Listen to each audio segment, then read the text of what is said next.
上一期节目我们讲到，川普的关税大棒核心目的就是让美国制造业回流。他的关税大棒已经让全球股市血流成河 ，A 股也不例外啊，已经再现千股跌停的壮观场面。那么，川普的目的是否能达到呢？今天啊，我们来看一看在美国一线开厂做制造业的人的真实看法。听政客和经济学家呢，肯定远远不如看这个一线制造业的人的看法。这个人的文章他讲了挺多哈，有14条，大部分我是赞同的。先说他的结论，他认为这些关税政策注定失败，而且很可能适得其反，也就是既无法让制造业回流，还可能让美国变得更穷。大家好，我是大王，我是小汪。先讲一个背景啊，就是川普的这次关税大棒。我上一期节目中谈到，川普他是一个地产商人，但他对制造业了解是真不足啊，对经济和关税政策也并没有深刻的认识。很多的他的幕僚或者前官员都提到，他不爱读长文件，不愿听完整的简报，更偏好听一些简略的汇报，加上看电视新闻来快速了解这个世界，而不是长时间的深耕议题或者研究资料。所以他在政策的这个技术深度上，通常就不如传统的政治人物。他又不是传统意义上的书本型的知识分子，也不是靠严密的逻辑或者学术累积来进行指导他自己的行事。当然了，他作为政治素人，能够这么快在政坛上风生水起，就是因为他有很强的一种感知能力，对人呐、对媒体啊、选民的心理还有舆论方向非常敏感。比如他在大选中精准就把握了民粹情绪啊，还有被遗忘的中产等等啊，这就不是教科书能教的，而是他在长期的这个商业谈判啊、电视节目、公共演讲中学出来的。所以，川普的这次关税政策呀，引发了美国从精英到民众的全面声讨。那精英面临的是股市的暴跌、财富的缩水。马斯克在股市中的损失已经超过了300多亿美元，民众面临的是物价大幅跳跃式的上涨和生活成本急剧上升。那有一些投资了股市的民众更是苦不堪言。美国关税大棒背后的真实目的啊，也就是美国制造业的这个回流，以及让美国再次富裕，尤其是让中产的生活再现荣光。这位老板的背景是深刻了解中国和美国的制造业，并且从美国呀、中国呀、越南啊、印尼、台湾和柬埔寨都采购过价值数百万美元的商品。同时呢，他也考察过墨西哥的工厂。作为一个在全球的多个地方都有业务往来的很用心的一个老板，他对于在哪里投资建厂更赚钱、风险更小、更稳定，那就有着比较深刻的认识。慢慢也就形成了他对于一些国家兴衰规律的一些心得，所以他写了这么一篇文章。换言之啊，就是他也认为自己和那些空谈这类话题的人不同，他认为自己在实操方面的这些经验和教训，让他比很多理论派要深刻得多，那就更不用提跟经济学家和政客比了，他要更加接地气，是毫无疑问的。他首先就表明了他自己的立场，就说他作为第一代的美国移民，非常深爱这个国家，但他目睹美国正以高速冲向经济的南墙，所以深感痛心。你看人家用南墙这个字眼来比喻，就说明人家这个汉语是非常好的，他也是从大陆移民到美国去的哈。那他写这篇文章就是希望川普的团队能看到这篇文章，考虑呢踩一踩刹车。那有没有可能是中国的反间计啊？因为现在最希望川普放弃这个关税大棒政策的就是中国了，所以就炮制出这么一个文章来，从民间的角度来影响川普政府。你这么一说也不是没可能哈，因为这个文风一看就是非常纯正的来自中国大陆的人。但他自己也说了嘛，他是美国的第一代移民，可谓是提前就交代了自己的背景。那不管他的目的是啥，咱们还是重点看这个文章的观点，它有没有道理我觉得大部分还是很有道理的。第一点，他就是说税率还不够高已经现在54%了，对中国他还说认为不够高呢。就是说关税是对进口商品的征税，比如这个苹果呢从中国进口一部 iPhone 因为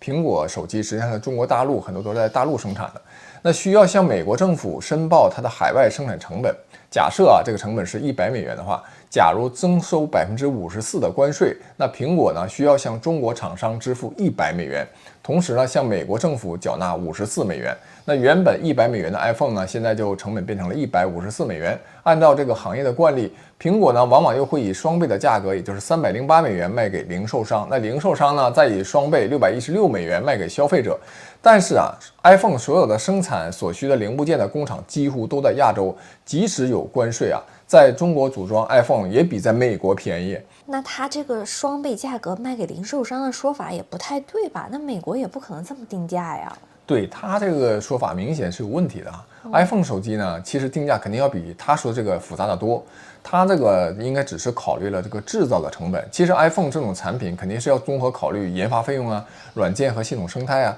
市场营销啊、物流啊，还有库存管理。美国呢，现在已经没有这些工厂了，就没法提供这些零部件，最终啊还是得从亚洲购买这些零部件。简言之，即使对中国加征54%的关税，在美国生产 iPhone 的成本仍高于中国，因为美国的制造业成本就高昂啊，而且供应链薄弱，最终啊，苹果和消费者仍然会选择中国制造。第二点，他指出，美国的供应链非常薄弱。供应链是指啊，这个企业获取生产所需要的这些组件的一个能力。以 iPhone 为例啊，它的玻璃屏啊、金属外壳还有电子元件几乎全部依赖于亚洲的工厂，即使加征了关税，从亚洲就近采购组件，仍旧比在美国重建供应链来得更便宜、更快捷。简而言之啊，虽然美国有强大的消费级的供应链，比如这个亚马逊、加德堡，但工业级的这个供应链，比如这个电子元件严重缺失。如果这个供应链没有办法支撑，再高的关税也无济于事。关于这一点呢，其实我不是完全赞同，因为你想啊，在越南的这个工厂，其实本质啊就是上游的供应链啊也是在中国，然后要运到越南之后，在越南进行组装加工，最后呢以越南的名义出口。虽然说中国和越南相对近，运输呢会更便利一些，但是现在的海运其实非常发达。其实中美之间这个上游供应链的零部件运输到美国进行组装加工，成本确实会增加一些，但没有很多，所以这其实不是问题的关键。问题的关键，我觉得是在它下一条的阐述，那就是第3点和第4点。咱们先来看这个第3点啊，他说美国已经失去了制造能力。人们常常轻视制造业这个复杂性和难度，而实际上啊，这是非常困难的。比如苹果能设计 iPhone， 但它未必能生产所有的组件嘛。例如这个半导体，它就依赖于台湾，不仅因为成本，更因为这个技术是无法替代的。台湾的台积电无可替代，即使投入巨资，美国短期内也没有办法恢复复制这种能力。那这位老板的这个公司啊，生产塑料的益智玩具雪花片，他说如果他的模具损坏了，他就不得不从中国订购新的模具，因为美国几乎已经没有模具制造商了。这模具制造商可不是川普4年任期内就能随随便便就投资建厂就能搞起来的哈。美国以前那些懂得制造啊和修理模具的人，要么已经去世，要么就已经退休。简而言之，美国本土的模具制造商消失殆尽了，几乎没有技术积累，那无论多少关税都是解决不了这些关键问题的。第4点就是美国劳动力的成本，真实的成本非常高。中国制造业这个竞争力不单来源于低工资，其实很多来源于工人的这种高效和纪律性，也就是导致这个效率就非常高。你看中国的工人就极少因为什么个人问题影响生产，比如在中国你几乎不太存在因为太胖就无法工作的人。估计他现在在美国的工厂工人的过程中遇到过类似的问题。而且中国的工人几乎不会在工作中途就突然离开，然后再也不回来就消失了啊。然后他说中国的工厂也不会有人说坚持要拿现金的工资，然后又能继续领取这个残疾补贴，这就是钻一个政府补贴的一个空子。那中国的工人呢，互相攻击或者攻击管理人员的可能性也要小得多。他们也不会因为什么吸毒狂欢而消失不见，也不会因为昨天的工资换成了毒品，就在工作的中途趴在箱子上睡着。估计他都遇到过。而且他说，中国的工人普遍具备非常良好的这个数学和中文还甚至有一些英文方面的基础能力。总而言之这是一种以努力工作和教育为导向的文化，导致中国大陆的工人的素质整体水平其实是非常高的。而美国呢，已经没有这种文化了。相比之下，美国劳动力就存在着什么效率低下、技能缺失等等。即使工资差距缩小，文化差异和这个劳动力的素质仍然是美国难以竞争的。中国产业工人的素质其实非常高包括越南什么一些柬埔寨、泰国等等工厂也都是没有办法比拟的。世界上还有许多其他国家的工资其实比中国更低嘛，但是综合来看，很多都是比不上中国的。正是因为这个职业道德、专业技能、敬业精神，还加上一流的这个基础设施，才使中国最后成为了当今世界上最强大的制造业的国家。这并不是简单的加关税就能短期追赶并且与中国抗衡的。正如我前2天那个视频里面就引用了一个美国人在屏幕里面咆哮嘛，他说美国人是不想去工厂打螺丝的，高端制造业的螺丝也不想去打，而且美国人即使不打螺丝，他们现在的失业率其实也非常低啊，也不需要去靠打螺丝来提高就业率。根据美国劳工统计局发布的最新的数据，截至2025年的3月，美国的失业率仅为 4.2%， 远远低于现在中国大陆实际的失业率。第5点，他指出美国的基础设施不足。自从2000年以来，美国人均的发电量停滞不前，而中国增长了4%呢？因为制造业需要大量的电力。美国已经存在电力不稳定的问题了，现在那制造业的发展回归美国的道路又带来巨大的压力，造成很多危险的交通状况。当美国从国外进口制成品的时候，一辆卡车就能把货物从港口或者机场运送到配送的中心或者商店，以及美国人生活和工作的地方。但是如果你要发展制造业的话，那就得是零部件的运输了，这都需要在工厂之间来回运。那不到处都是大卡车吗？对，还有很多这些卡车司机他们搞自媒体，做一些生活记录发在网上，那看起来真是又辛苦又危险。简而言之，如果大规模重启制造业，美国的电网公路和港口将承受巨大的压力。当前的这些基础设施根本没有办法支撑，必须加大基础设施的这个建设力度第6点，他指出，美国制造需要时间在美国即使在最顺利的情况下，如果你能拿到许可证，建造一家工厂，那至少也需要2年的时间。他说这点他是深有体会的。那工厂建成以后最终产品从组装线上生产出来，往往也需要调教几个月的时间，而这还没有考虑为新工厂提供服务所需建设的所有的基础设施，包括新的道路新的发电厂等等那等美国制造真正要开始的时候，美国可能又要选举新的总统了就像我上期节目就讲过这个问题嘛。那关税政策的变化速度远快于工厂的建设周期，如果4年之后关税政策又大转向了那就有可能让一批的投资美国制造业的人血本无归。说到这里，我插一句，其实按道理来看你看美国的关税政策其实是非常重要的，它会影响很多重大的商业决策和投资所以呢，本来是要经过参众两院通过了之后才能够进行实施的。调整关税是国会的权利，它不是总统的权利，所以本来这些就是应该是一个非常稳定的一个政策。但是从20世纪以来，尤其是冷战时候开始，国会出于这个效率和应急的考虑，通过了一系列法律，把很多特殊情况下的贸易权授权给了总统。比如这个贸易扩展法第232条，总统就可以基于国家安全的理由，对进口产品加征关税或者限制。还有国际紧急经济权利法，这次川普就是用的这个方法，这个国际紧急经济权利法钻了一个空子，绕过了国会，直接实施关税调整。第7点他指出这个政策的混乱和不确定性非常强，我觉得他这个其实挺切中要害的。我相信这次川普的政策后面肯定会有变化，因为他本身就是想拿这个关税作为谈判的筹码，谈好了就降低关税，谈不好可能还要再增加关税呢。这不仅仅是给和美国做生意的这些国家造成麻烦，也给美国本土的进口商也造成了巨大的困惑呀。那这位老板他作为一线的从业者，他就说他不得不将大量的时间耗费在研究公共政策变动上，而并不是放在经营公司上。比如对墨西哥的关税，1个月内2度取消又恢复，而且规则复杂，条款模糊。比如如果你现在想从中国进口商品，除了原来的进口关税，还需要加上20%的芬太尼关税和34%的对等关税。如果认定中国购买了委内瑞拉的石油，还要额外再加上25%的委内瑞拉石油关税。一些企业它就没有办法预测成本，就有可能被迫暂停业务。而且白宫没有提供进口委内瑞拉石油的国家名单，所以你不知道是否需要加这25%的关税。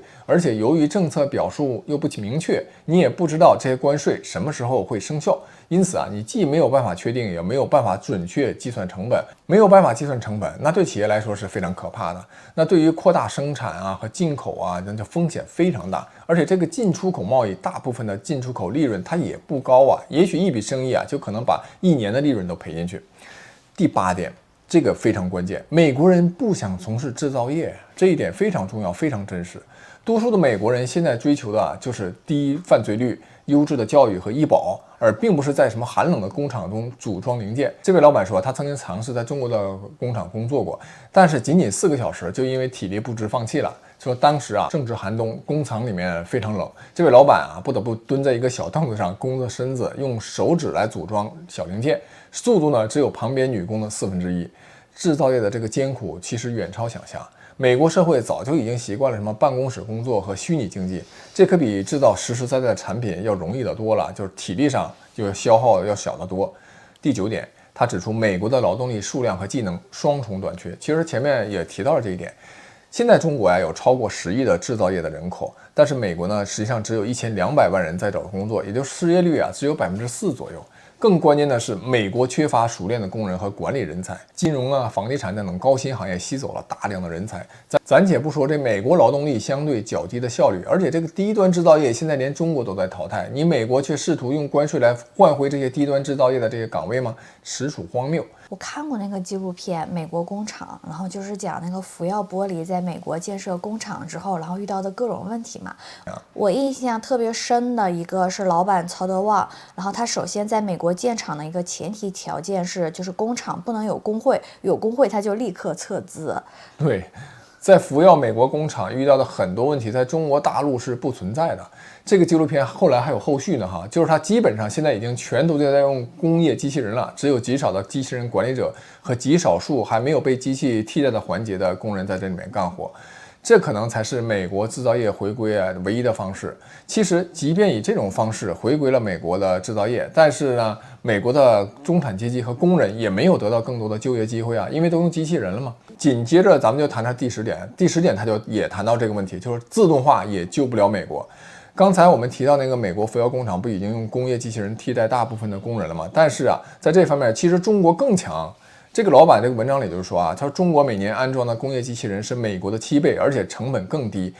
当前呢，多数制造业的这个工序没有办法自动化，比如一些精细的组装。那而可自动化的这个部分比如那个传送带，早已经被中国优化了。这就像第一辆的商用电动汽车是在美国设计和制造的，但如今呢，中国呢在全球的电动汽车制造业占主导地位，这是毫无疑问的。将来大量使用工业机器人的制造业的工厂也是一样的，将会重蹈覆辙。第11点，这一点呢，应该说是一柄双刃剑，就是诉讼风险扼杀制造业。大家都知道，美国的工会其实非常强大，这保障了工人的利益，这是好的一方面但是美国那个法律环境高度诉讼化，企业呢如果因为员工的纠纷或者监管问题陷入官司，将严重拖累这个生产。相比之下，你看海外工厂根本就不需要面对这类风险。外国公司就是比如给他们供货的中国企业，如果违反了同样的一个问题，那他们的一批货物可能会因为欺诈被美国政府扣押，也就损失一批货物而已，但是不会被额外罚款，也没有牢狱之灾，因为他们在中国嘛，不受美国法律体系的约束。简而言之，关税过高可能引发一些人想钻些漏洞，那么惩罚了那是本国的企业。那这个简单，按照川普的性格，马上就可以加一条了呀。同时对相应的供应商，也就是外国企业也增加罚款，否则就不能出口美国。但是你想，这个难度其实我觉得挺大的。他完全可以立刻再重新注册一个公司，打上这个新公司的标签嘛。实际上还是原来公司，而且他还可以用代工的方式，100%能规避法律问题，完全是合法。继续说第13点，他认为关税结构错误。2018年对华关税没有让制造业回流，反而催生了越南的崛起。这次的政策呢，又在重复同样的错误。就是说，对成品和组件征收同等关税，导致美国制造商因为进口零部件的成本激增而破产。第14点，美国正在跨界失败。这个老板他就举了一个例子迈克尔·乔丹大家都知道被称为篮球之神，是篮球历史上被称为最伟大的运动员，甚至影响力还算得上是当时的体坛第一人。但他年轻的时候改打棒球，就从 MVP 沦落成了棒球联盟的平庸球员。2年后不得不重新返回篮球场。同理美国如果放弃全球化的优势，强攻制造业，也会重蹈覆辙。最后他预测川普关税政策的结局可能是史上最糟糕的经济政策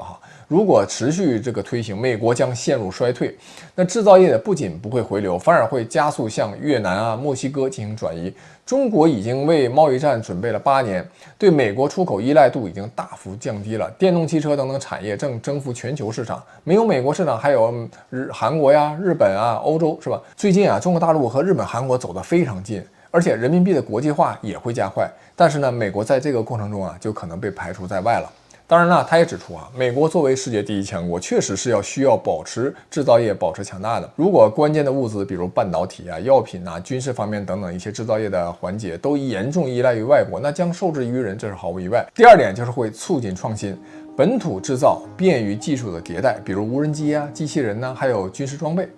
那么如何真正的重振制造业呢？也并不是靠关税而是应该一是要修复社会基础，改善教育，确保这个数学能力加强，